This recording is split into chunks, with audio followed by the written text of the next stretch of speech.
Give me one last drink. You shouldn't be drinking, you know? One shot won't hurt, Patuka, just to warm up before I hit the road. I don't know about this. A lot of folks are crashing on those highways, especially on the BRs. A bunch of cowards. I've been doing this for years, Patuka. I know what I'm doing. Pour me that last drink. I've got a delivery to make tonight. Delivery? Yeah, heading to Vale Verde. Patuka goes pale. He freezes, the rag suspended midair, his face ghostly white. He says nothing. Turning reluctantly, he begins preparing the drink. The bar was nearly empty, the yellowish light casting strange shadows on the walls. Outside, the sound of a cricket seemed to grow louder by the second, as if warning of something. Patuka places the glass on the counter, his hand trembling slightly. Good luck. Jonathan shrugs, grabs the glass and downs it in one gulp. Rising from his seat, he notices Patuka's unnerved expression. Patuka, you okay? Patuka seems uneasy, his face paler than usual, his eyes fixed on some invisible point on the counter. He takes a few seconds to respond, and when he finally raises his eyes, his expression is grave. If I were you, Jonathan, I wouldn't go there. Wouldn't go where? To Vale Verde. Ah, Patuka, what's this about? Since when do you believe in that nonsense? You're starting to sound like my mom with those scary bedtime stories. Patuka doesn't smile, he just shakes his head slowly and presses his lips together. Worry seems etched into every line of his aged face. I've heard stories about that place since I was a kid, Jonathan. That place is bad, real bad. Bad how, Patuka? Come on, you're kidding. Patuka leans in closer, his voice now laden with unsettling seriousness. People disappear there, Jonathan. No explanation, no trace, they just vanish. Especially kids. Kids? Yeah, they get lost in the rows of cornfields and are never seen again. And there's no point in searching. They never find anything. Just emptiness. And a strange silence. All right. Just because someone got lost in the fields doesn't mean the place is cursed, right? Patuka is silent for a moment, his gaze fixed on Jonathan. A kid showed up here the other day, must have been about 18, full of bravado. He came with his girlfriend. And? Said he was going to Vale Verde. I tried to warn him, told him everything I could, but he just laughed in my face. What did he say? Patuka closes his eyes for a moment, as if trying to push away the unsettling memory. He looked at me and said, I'm taking my girl to the Vale Verde cornfield. It's gonna be the best night of my life. You'll see, you old coward. Jonathan laughs briefly, but the sound comes out nervous. Bold kid. Teenagers always think they know everything, huh? Patuka doesn't find it funny. Yeah, I thought the same thing at the time. But a few days later, his parents showed up here. The girl's mother, too. Looking for them. Patuka nods. They came in desperation, asking if I knew anything. I told them what I knew, that they'd gone to Vale Verde. And then? Patuka shakes his head slowly. Never heard from them again. Not the parents, not the girl's mother, no one. The silence that fell over the bar was uncomfortable, like a weight settling over the room. Outside, the wind howled softly, pushing the door, which creaked with every movement.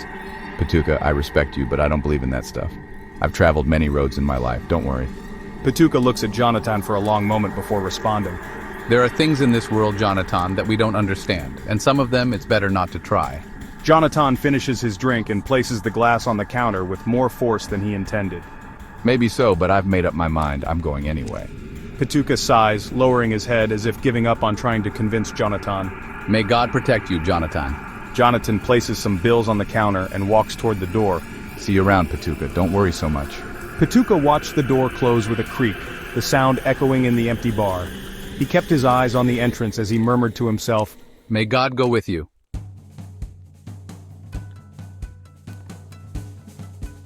I climbed into my truck, that Iron Giant, a 1978 model that was my home on wheels. The smell of diesel oil and worn leather filled the cabin. A familiar, comforting scent that always accompanied me on the road. Jonathan turns on the battery-powered radio, and the heavy sound of AC/DC begins to play. Highway to Hell was the perfect soundtrack for the dusk unfolding before him. The clock read close to 6 in the evening, and the sun was setting on the horizon, painting the sky in shades of orange and red as if it were drowning in a sea of fire. Driving along the highway, my hands gripped the wheel firmly, feeling the vibration of the engine beneath me. The wind blew through the slightly open window, carrying the scent of damp earth and trees lining the road. It was a mix of freedom and loneliness that only life on the road could offer. Cars passed by and other trucks crossed Jonathan's path, with drivers waving or flashing their lights in greeting. He returns the gesture with a brief wave, keeping his eyes on the road. The radio continues playing as he heads toward Vale Verde. It took me about 1 or 2 hours to get near the place. It was a long trip, but I was used to the solitude and silence of the road, interrupted only by the electric guitars of AC/DC. It was 1979, and I was one of the few who had the luxury of a portable TV in my truck. I loved watching movies when parked at rest stops, a way to escape the monotonous routine. As the sun disappears below the horizon, the sky begins to change. Dense clouds form, painting the evening in shades of gray. The wind picks up, carrying the smell of rain that soon starts to sprinkle on the windshield, tiny drops illuminated by the headlights. Night falls, and the weather worsens. Lightning streaks across the sky like blades, illuminating the cornfield that appears alongside the road. It was as if the heavens were at war with themselves. An endless stretch of corn begins to appear, tall green walls extending for miles. Jonathan's boss had mentioned this, saying Vale Verde was famous for its cornfields and known as one of the greenest towns in the country. He also claimed that nearly all the residents were wealthy, owners of the sprawling fields. I found it hard to believe. Brazil was a land of inequalities, and thinking an entire town could be wealthy sounded like one of those exaggerated trucker tales, maybe just idle chatter. Either way, the landscape was both impressive and oppressive, with that sea of corn hemming in the road. The rain thickens, falling heavy and relentless. The windshield wipers work hard, leaving wet trails on the glass as the headlights seem to dissolve in the curtain of water. The sound of AC/DC still plays faintly, mixed with the pattering rain and distant thunderclaps.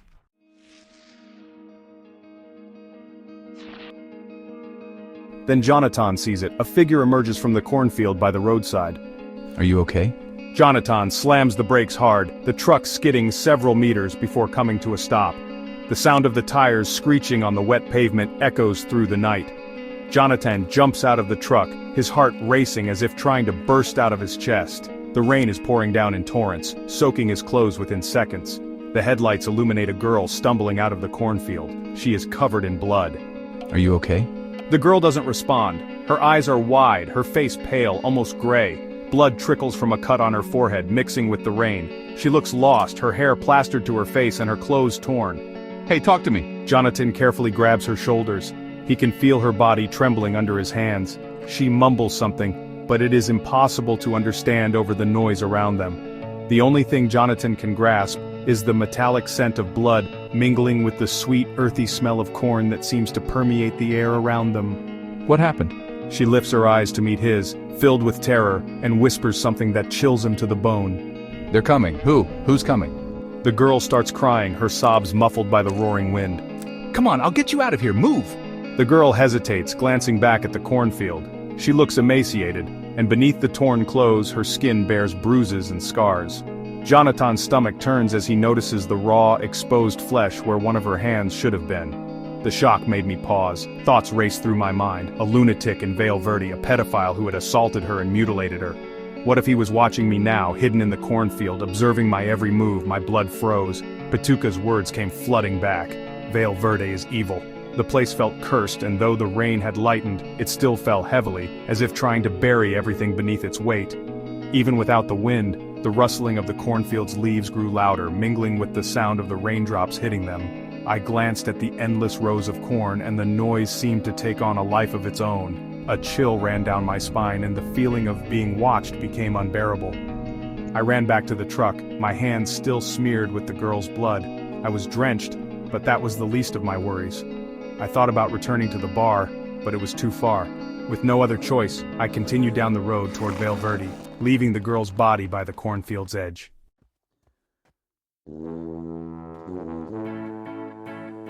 As I walked, surrounded by the endless rows of corn, a distant light appeared on the horizon. It was the town. A small sense of relief surfaced in the midst of the darkness. Crossing into Vale Verde, I was met with an almost surreal sight. The town seemed untouched by the poverty I knew so well. Grand houses, luxurious mansions, and elegant buildings lined the streets. Not a single structure could be described as humble. Even the smaller homes looked like they belonged in a European architecture magazine. The rain still fell, cascading off the pristine roofs and paving the streets with an almost supernatural glow.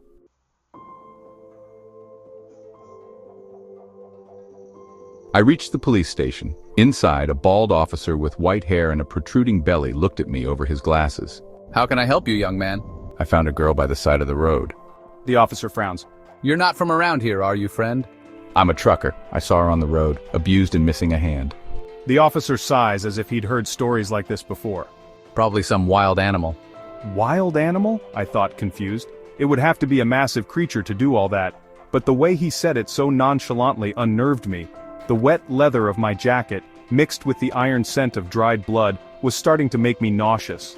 The station was cold and smelled of old paper and stale coffee.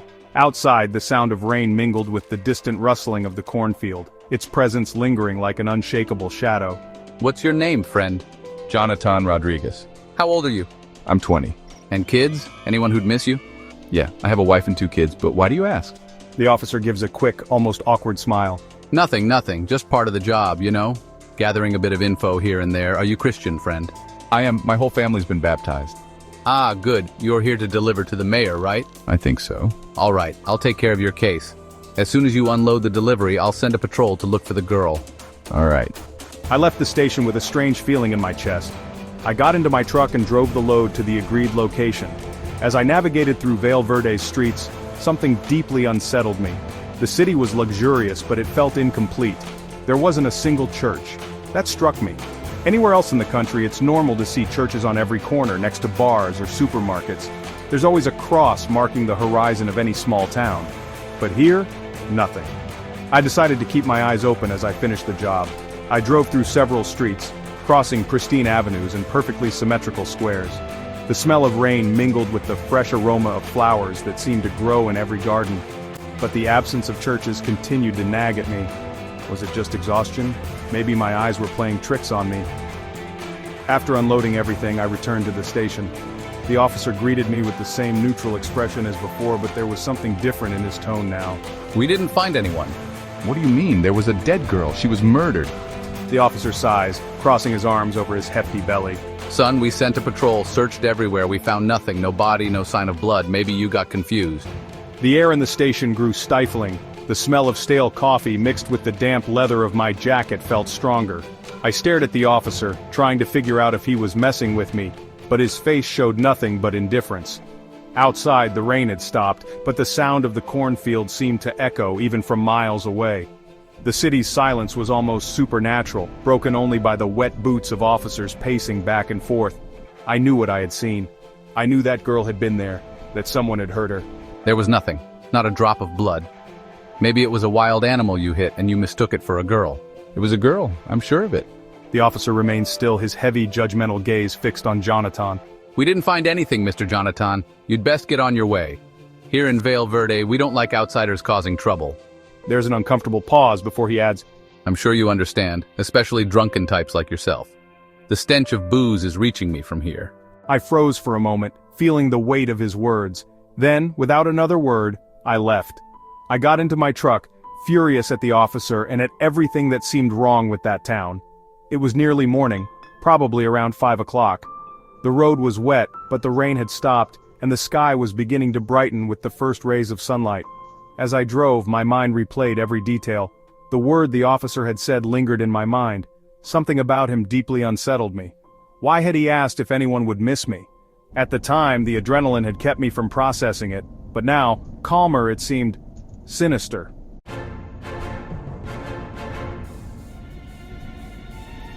I slowed down and looked more closely. My heart pounded. There it was, a massive dark bloodstain, splattered across the asphalt. It was impossible to miss. My stomach turned as I noticed something even more disturbing. Drag marks leading from the road into the cornfield. She had been taken back there. I stepped out of the truck, the cold morning air biting at my skin. The road was silent except for the sinister rustling of the corn leaves, which seemed to mock me. I approached the edge of the cornfield where the blood trails disappeared among the tall, dense stalks. A strong metallic scent of blood hung in the air, mingling with the sweet, sickly smell of ripened corn. I hesitated before stepping into the field, but something inside me screamed to stop. The sensation of being watched was almost tangible, as if hundreds of unseen eyes were staring at me through the stalks. The shadows of the cornfield seemed darker than they should have been at that hour, even with the sun rising. Suddenly, the wind picked up, tossing the plants wildly in every direction. The sound was deafening, like a chorus of whispers spreading around me. My feet felt glued to the ground, but my instincts finally took over. I ran back to the truck, stumbling over my own legs, my breath quick and my heart pounding like a drum. Once inside the cab, slamming the door shut, I felt momentarily safe. I glanced in the rearview mirror. The cornfield seemed still again, but I knew something was there, something that didn't want to be seen. As I sped down the road, one question hammered in my mind. What's really happening in Vale Verde?